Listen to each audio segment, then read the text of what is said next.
Nous allons maintenant regarder comment utiliser le module News. Le module News, vous le retrouvez dans l'onglet Contenu sous Articles. Les articles sont en quelque sorte des news qu'on va pouvoir aussi détourner. On a ici par exemple une news qui est déjà installée, configurée, qui est avec News Module Installed. Il y a un sommaire qu'on peut mettre. On voit qu'il y a des catégories. Pour le moment, il n'y en a qu'une. Et ensuite, un contenu. Le sommaire est optionnel. Le contenu est obligatoire. On peut dire si cette news est publiée ou si c'est juste une ébauche. On peut lui mettre une URL, une balise extra et puis une date. Et puis aussi dire que cette news a une date de début et une date de fin.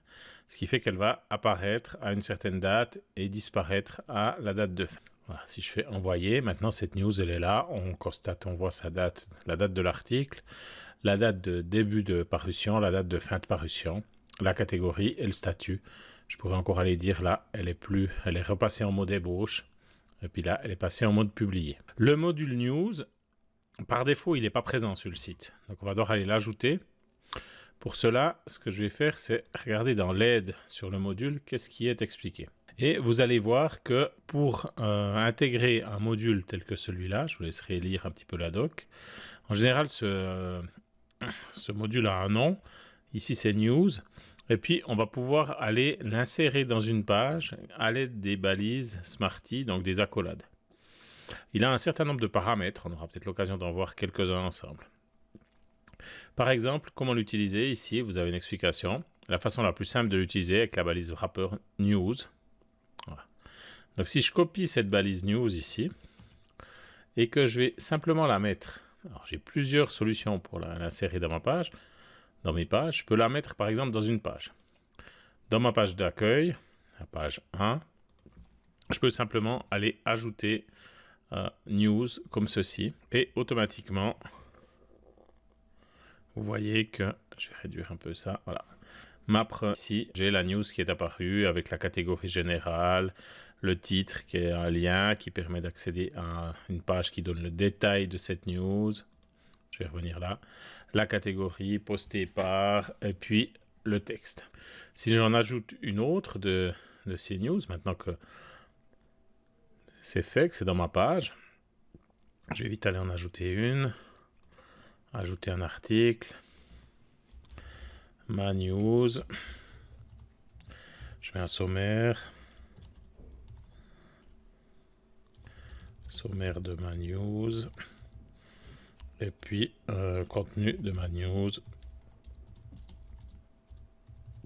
Voilà. Je mets pas de date, je dis qu'elle est publiée, c'est tout. Et puis, envoyer.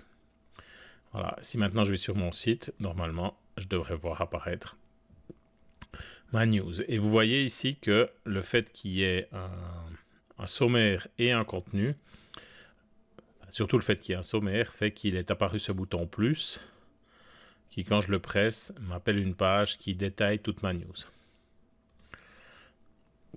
Donc s'il y a des news qui s'affichent là, c'est qu'il y a un gabarit. Et s'il y a un détail des news, comme ici, c'est qu'il y a un autre gabarit. Ces gabarits, vous allez les trouver dans Disposition, Gestion du design, Type de gabarit prototype, et puis là, on va retrouver article sommaire, article parcourir la catégorie, article formulaire du site web et article détail. Ce qui va nous intéresser, c'est article sommaire, qui est le gabarit du sommaire article. Alors, on va pas s'amuser à le modifier, mais voilà, il est là. Et puis, le gabarit détail, qui lui donne le détail qu'on a vu sur notre page. On va pas non plus les modifier, en tout cas pas pour le moment. Dans mon design, ces gabarits, ils sont pas associés, donc je peux les associer. Alors, ils ont changé de nom ici parce que c'est mal traduit. Donc, c'est le News Detail Sample. Ah, ce que je vais faire peut-être avant, c'est je vais vite aller faire une copie. Voilà. Donc, je retourne dans mes... Voilà. Dans mes gabarits. Et je vais faire une copie du News Detail. Que je vais appeler article détail.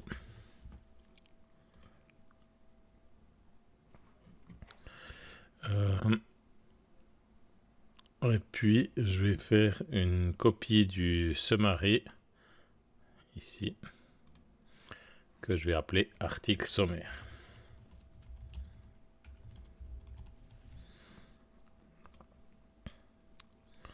Voilà, ils sont là.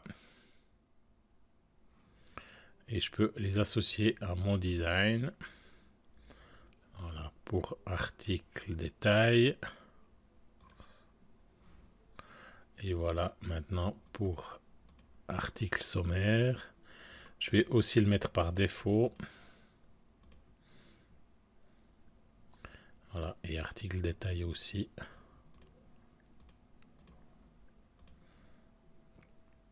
Voilà, maintenant j'ai deux gabarits qui sont associés à mon design. C'était pas absolument nécessaire, mais c'est plus propre, qui me permettent d'afficher mes news. On ira voir après comment on peut modifier ces news. Si je vais examiner l'élément ici, voilà, vous pouvez voir que pour cette news, il y a tout un tas d'infos ici. Par exemple, il y a le UL Class List 1 qui contient les catégories. Ensuite, on aura le News Summary. Dans le News Summary, on va trouver le News Summary Post-Date, Link, catégorie. Donc après, on va pouvoir aller travailler tout ça en CSS. Autre façon d'insérer des news dans son site. Là, je suis passé par la page 1. Donc, je les ai mis dans la page 1. Si je vais voir sur une autre page, mes news n'y sont pas. J'aurais pu passer par le gabarit. Mon gabarit de page. Donc, celui que j'ai dans mon design. Où il est, page, voilà. Et puis ici, j'aurais pu, par exemple, je le mets ici dans la balise content. News, comme ceci. Et puis, vous verrez que, du coup, les news vont venir sur toutes les pages. Voilà. 4. La news est là. Page 1, elle est là 2 fois, puisqu'elle est à la fois dans le gabarit et dans la page. Voilà donc pour l'utilisation du module news dans vos pages.